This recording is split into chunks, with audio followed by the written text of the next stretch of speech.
আসসালামু আলাইকুম। এখন দেখবেন সংবাদ শিরোনাম। তারেক রহমানকে অভ্যর্থনা জানাতে নেতাকর্মীদের ঢাকামুখী স্রোত। ৩০০ ফিটের শেষ মুহূর্তে প্রস্তুতি, কেবল ভারপ্রাপ্ত চেয়ারম্যানই রাখবেন বক্তব্য।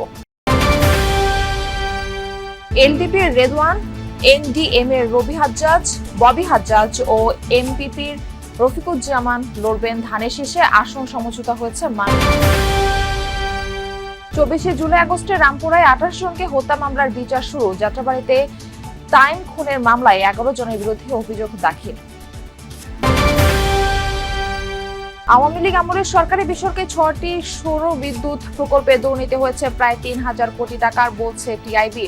অনেকের যোগসাজশে হয় অনিয়ম।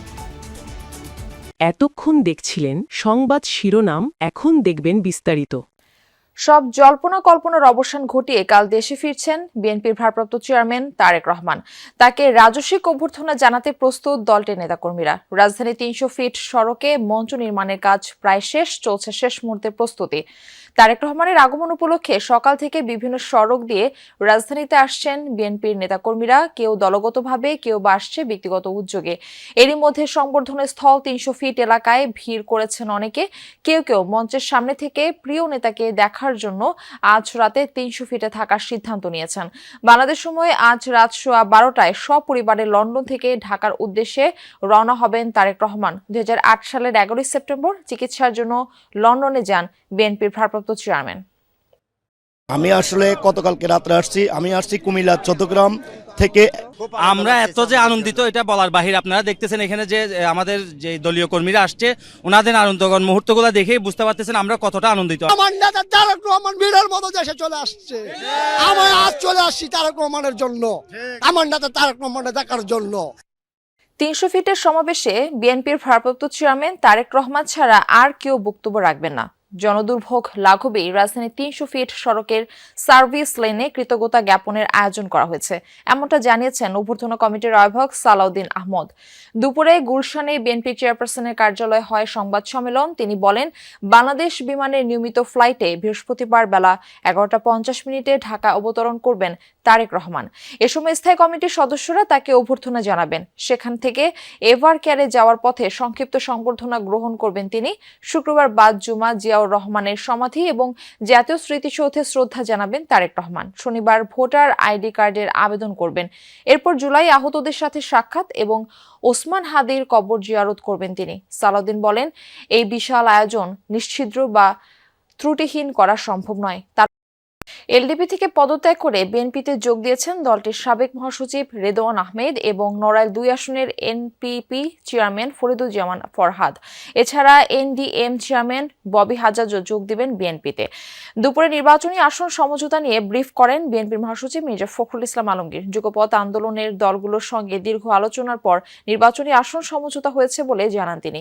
এদিকে নির্বাচনী আসন নিয়ে বিএনপির সাথে সমঝোতার ভিত্তিতে যেতে রাজি হননি এলডিপির চেয়ারম্যান কর্নেল অলি আহমদ। অবশ্য তার সাথে একমত নন এলডিপির অধিকাংশ প্রেসিডিয়াম সদস্য। এছাড়াও যশোর 5 আসনের ইসলামী ঐক্য জোটের মুফতি রশিদ বিন ওয়াক্কাস, ঢাকা 12 আসনের বিপ্লবী ওয়ার্কার্স পার্টির সাইফুল হক, বগুড়া 2 এর মাহমুদুর রহমান মান্না, রাশেদ খান, ঝিনাইদহ 4 এর নুরুল হক নূর, পটুয়াখালী 3 থেকে জোনায়েদ সাকি এবং ব্রাহ্মণবাড়িয়া 6 আসনে হয়েছে আসন সমঝোতা। ডক্টর রিদওয়ান আহমেদ এলডিপি থেকে যোগ দিলেন, আমার বিএনপিতে যোগ দিয়েছেন। তার জন্য আমরা কুমিল্লা 7 এই আসনটি আমরা এটা তাকে দেওয়া হচ্ছে। ঝিনাইদহ 4 মোহাম্মদ রাশেদ খান গণ অধিকার, ববি হাজ্জাজ এনডিএম, তিনি বিএনপিতে যোগ দেবেন এবং সেটা ঢাকা 13। রামপুরায় 28 জনকে হত্যা মামলায় সেনা কর্মকর্তা কর্নেল রেদওয়ানুল ইসলাম, মেজর রাফাত বিন আলম ও 2 পুলিশ কর্মকর্তার বিরুদ্ধে অভিযোগ গঠন করে বিচার শুরুর আদেশ দিয়েছেন ট্রাইব্যুনাল। আন্তর্জাতিক অপরাধ ট্রাইব্যুনাল 1-এর বিচারিক প্যানেল তাদের বিরুদ্ধে সুনির্দিষ্ট 6টি অভিযোগের প্রেক্ষিতে এই আদেশ দেন। এই মামলার সাক্ষ্য গ্রহণ আগামী বছরের 20 জানুয়ারি। এদিন গ্রেফতার 2 আসামি রেদওয়ানুল ইসলাম ও রাফাত বিন আলম নিজেদের নির্দোষ দাবি করে ন্যায় বিচার চান ট্রাইব্যুনালে। খিলগাঁও জোনের এডিসি রাশেদুল ইসলাম ও রামপুরা থানার ওসি মশিউর রহমান পলাতক। রাষ্ট্রপক্ষ বলেন, জুলাই আন্দোলনের সময় রাজধানীর রামপুরা এলাকায় বিজিবি কর্মকর্তা হিসেবে নিয়োজিত ছিলেন কর্নেল রেদওয়ানুল ইসলাম। মরণাস্ত্র ব্যবহার করে তিনি নির্বিচারে গুলি করেন। এদিন ট্রাইব্যুনাল 2-এ জুলাই আন্দোলনে যাত্রাবাড়িতে পুলিশ কর্মকর্তার ছেলে ইমাম হাসান তাইম হত্যা মামলায় সাবেক ডিএমপি কমিশনার হাবিবুর রহমান, সুদীপ কুমার চক্রবর্তী সহ 11 পুলিশ সদস্যের বিরুদ্ধে আনুষ্ঠানিক অভিযোগ দাখিল করে প্রসিকিউশন। কুষ্টিয়ায় 6 জনকে হত্যাসহ মানবতাবিরোধী অপরাধের মামলায় হাসানুল হক ইনুর বিরুদ্ধে সাক্ষ্যগ্রহণ অনুষ্ঠিত হয়। এদিকে আগামী 20 জানুয়ারি চানখারপুলে আনাস সহ 6 জনকে হত্যা মামলার দিন ধার্য করেছে ট্রাইব্যুনাল। সমস্ত সাক্ষ্য প্রমাণ বিশ্লেষণ করে আদালত তাদের বিরুদ্ধে আনুষ্ঠানিক অভিযোগ আজকে গঠন করেছেন। ইনশাআল্লাহ 20 জানুয়ারি থেকে তাদের বিরুদ্ধে সাক্ষ্য গ্রহণ শুরু হবে এবং সাক্ষ্য প্রদানের মাধ্যমে আমরা বারবার যেটা বলছি, অকাট্য প্রমাণাদি ক্রিস্টাল ক্লিয়ার এভিডেন্স উপস্থাপনের মাধ্যমে আসামিদের যে সম্পৃক্ততা সেটা আমরা আদালতে প্রমাণ করব।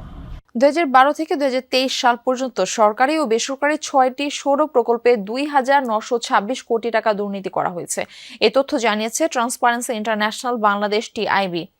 দুপুরে রাজধানীতে নবায়নযোগ্য জ্বালানি খাতের চ্যালেঞ্জ উত্তরণ নিয়ে এক ব্রিফিংয়ে এই কথা জানায় সংস্থাটি। উপস্থিত ছিলেন সংস্থাটির নির্বাহী পরিচালক ডক্টর ইফতেখারুজ্জামান। তিনি বলেন, সে সময় বাজেটে যে অর্থ ব্যয় হয়েছে তার মাত্র 3% নবায়নযোগ্য খাতে ব্যয় হয়েছে। অনেকের যোগসাজশে সব মাত্রায় অনিয়ম হয়েছে। সে সময় 6টি প্রকল্পে শুধু জমি ক্রয় এবং অধিগ্রহণে 249 কোটি 15,59,000 টাকার দুর্নীতি হয়েছে। এছাড়া 2024-25 অর্থ বছরে পিডিপিতে 62,000 কোটি টাকা ভর্তুকি বেড়েছে। সবচেয়ে সবচেয়ে বেশি দুর্নীতিগ্রস্ত যে খাতগুলো আছে তার মধ্যে অন্যতম শীর্ষে বিদ্যুৎ খাত, জীবাশ্ম ভিত্তিক, এবং সেখানে ক্যাপাসিটি চার্জ এবং অন্যান্য ভাওতাবাজির মাধ্যমে যে অনিয়ম দুর্নীতিকে প্রাতিষ্ঠানিক রূপ দেওয়া হয়েছিল। নির্বাচনে গণভোটের 4টি প্রশ্ন নিয়ে সাধারণ মানুষের অভ্যস্ততা তৈরিতে পদক্ষেপ নিতে নির্বাচন কমিশনকে অনুরোধ জানিয়েছেন এনসিপি। এছাড়া সব দলকে নির্বাচনী আচরণবিধি কঠোরভাবে মেনে চলতে আহ্বান জানানো হয়েছে। দুপুরে নির্বাচন কমিশনের সাথে বৈঠক শেষে এসব কথা জানান এনসিপির যুগ্ম সদস্য সচিব জহুরুল ইসলাম মুসা। বড় কয়েকটি দল এখনো ব্যানার পোস্টার সরায়নি বলে অভিযোগ করেন মুসা। এক্ষেত্রে আচরণবিধি লঙ্ঘনে তথ্য দ্রুত পেতে একটি হটলাইন চালুর প্রস্তাবও দেওয়া হয়। এ সময় দলটির মুখ্য সমন্বয়ক নাসির উদ্দিন পাটোয়ারি বলেন, এনসিপি কখনোই শাপলা কলির বাইরে কোনো প্রতীকে নির্বাচন করবে না, তবে অন্য কেউ করলে সেটা তাদের বিবেচনা ও রুচির ব্যাপার। বলেন, হাদি হত্যাকাণ্ডে আওয়ামী লীগের অনেক সংশ্লিষ্টতা পাওয়া গেছে, তাদের কোনো সুযোগ দেয়া হবে না বলেও মন্তব্য করেন তিনি। বাংলাদেশের এবার যে গণভোটটি হবে সেখানে আপনারা জানেন যে 4টি বড় প্রশ্ন থাকবে। সেটিকে কিভাবে মানুষকে আরো বেশি অভ্যস্ততা তৈরি করা যায় এবং সামগ্রিকভাবে মানুষের একটি আকাঙ্ক্ষা তৈরি করা যায় গণভোটের প্রতি, সংস্কারের প্রতি, সেই ব্যাপারে নির্বাচন কমিশন যেন উদ্যোগ নেয়। আমরা আমাদের শাপলাকলিতে নির্বাচন করব। আমরা আমাদের কেউ জাতীয় নাগরিক পার্টির ধান অথবা অন্য প্রতীকে ইলেকশন করবে না।